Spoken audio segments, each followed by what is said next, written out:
I say that these little times we come on to kind of take care of little things, and I'd say, I was out last night kind of swimming in an old pool, and young girls started chit-chatting, so I just kind of got a little tired last night, and kind of to the point where even after yesterday, after uploading a couple of videos a couple days ago, just probably got to where I just got a little too tired to try to really do much more with the power carving. So this was a time when I decided we'll come on, and I've carved a few of these retrievers already, and I've got one here that I've carved from butternut, and had one that I carved from butternut before, and had one that I carved from sassafras that kind of goes with me to my shows. But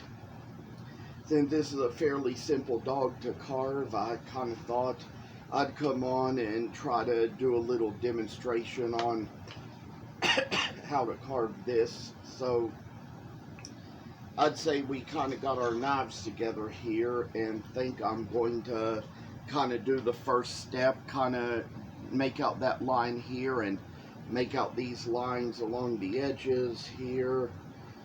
And so as for how the work shall come along, we make the little puppy dog in a way that we're going to kind of work along its head and its face. And I say that we can kind of chip off here what's up in front around the nozzle and stuff to kind of go up a little more closer towards the ears and get up to the point, to the place where the ears will finally meet in. I think we kind of got a little too much chipped off the nose there, but we can find a way to work around that eventually. I say that this is just one of those things where perhaps we should be sharpening the knives a little bit. I'd say that I've got plenty of knives here, but I've still got some that are still pretty sharp. I've been using these so much lately that some of them really do need to get a little bit of a sharpening done to them. And so this is where we shall come along here on this, make it so we're going to see how the little pup is going to turn out right, and kind of get it so we're going to work our way around everything, see how this work shall be. We kind of take away a little bit more to the corner here, corner of the leg. Probably kind of did a little too much already on the side here, but we can kind of shave that away, square that away, so we kind of get it to where it's gonna practically be exactly what it needs to be. And so getting the work together, we come along this thing and see how it's going to end up being when we get her done. I say that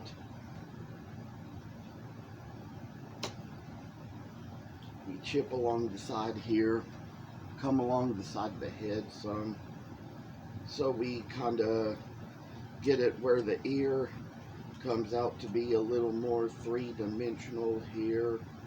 And so with all a little work done into this boy, we get away doing things, see how it comes out now. we kind of got to where the little ear comes along, makes it so we're going to see how little things around us are going to make its way to us. And whoa, I tell y'all that this is just something that we're going to need so much in our lives. Little puppy dogs coming along on the stream. I say that this is just little work making its way around and for us. We got a little place where we got one side of the dog now. We're going to go around, take care of the other side as well. Probably try to take the steps a little differently on this other side here. Try to put a little bit of work into it to see what it's going to be, what it's going to come out to be, and so make the dog come along, see how it's going to get to turning out for us. I say a little bit of time and effort goes into this, and so we're going to see what it's going to come out to be. We're going to get it done and make it so we'll see a little light of day in us, and oh, to make the little retriever dog come out right. I tell you, people say that golden retrievers are such good pups, such good dogs. I know they're kind of like the ones that are popular these days, and those and Frenchies among the ones people kind of like to have in their crafts, and among those I hear were just some of the most popular ones, even at that artisan market in Frankfurt where I have my stuff out on display and for sale there. And you know, it gets a little crazy because in our little best of times, we don't know what's carrying our stuff, what's going to happen, what it's going to do, but in a little work and time, I say that we're getting things to where they're going to be an easy amount of work. Got around here, shaving along the side of the head, and so this little thing here where we get the place in, and I'll tell y'all a little story about a golden retriever that lived next door to my grandmother's house when I was a kid. We'd played with it. It was, and you know, we'd run back and forth on the fence, and it'd follow us back and forth on the fence as well. And while we were out there just kind of running around, it was following us. That was to us what it meant to play with the dog. Tell you of all other stories, you know, his name was Max. We say, Max, do you want to play? Bark for yes, wag your tail for no. He barked, and we ran back and forth along the fence, and he followed us. Another time I said the same thing, and he wagged his tail, and then that time we ran back and forth, and he didn't follow us. You know, in those days, it's like I really believed that dogs could understand human language all that much. It was all the kinds of things where we learn enough about the creatures, you know.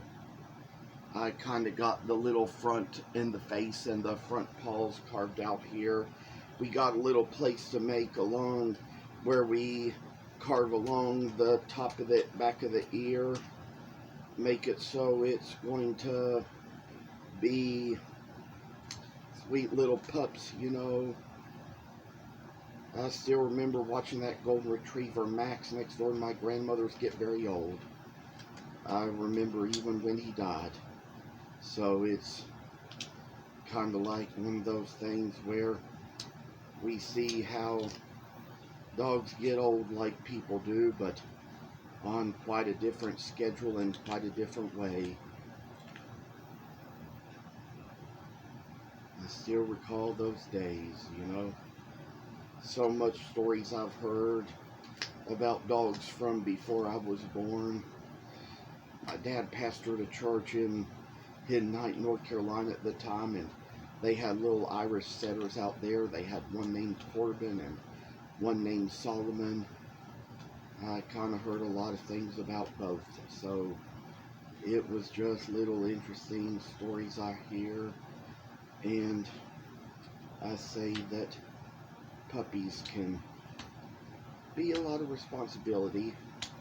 I've heard that people say that cats are less responsibility than dogs, but they're a whole different responsibility. And if you're ever like a special type of licensed person who can keep a lion or a cougar as a pet, they're probably going to be maybe about as much responsibility as dogs, if not so much more. I say that, now one thing I forgot to mention is that this is the Sassafras flank. That's what this little retriever is. And this is how far we've come along into carving it today. There's a little place here where we're going to carve along the chin now.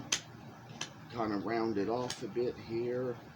Make it so it's going to look like a retriever ought to look when it comes into the daylight and the sunlight. And wow, see, I'll tell y'all all the things that these little works can be when we finish them all up. And oh, I tell y'all, work is just kind of making its way among us here, seeing little things we probably wouldn't have seen if we hadn't looked with our own eyes. I learned in 3rd grade art class something that Leonardo da Vinci said. He said that when it comes to art, your eyes are the most important part of your body. Now, as was mentioned, I mean, that was of course Leonardo da Vinci's opinion. You know, there are some blind artists out there, and you know, we appreciate them as well. May not be able to see their own work, but make it in a way where those of us who can see it can enjoy it. I say that we got a little more come off the front here. Take a little bit more wood off the nose now. Make it so the retriever is going to be the thing it's going to be when we all get done with seeing what it all comes right down to. And so, as for now, we've kind of got little works of ways we do our things. And so, and so, and so, I say, it's just like, I mean, this one, apparently I think the nose got a little too chipped in places. Probably going to come out too round, but that's going to be okay. We can kind of do a little more to try to get it right. That's kind of what I'm sort of doing along the front of the legs here, and think I might get back up on the snout and on the forehead and try to get the extra work done into him, just to get a little extra time put into this piece and make it so it's going to be shining brighter each day. And so I say that this is just the work it's coming down just to being. And then finally we're going to work our way in, make it so we'll see the retriever come through. And here's how we've gotten it so far.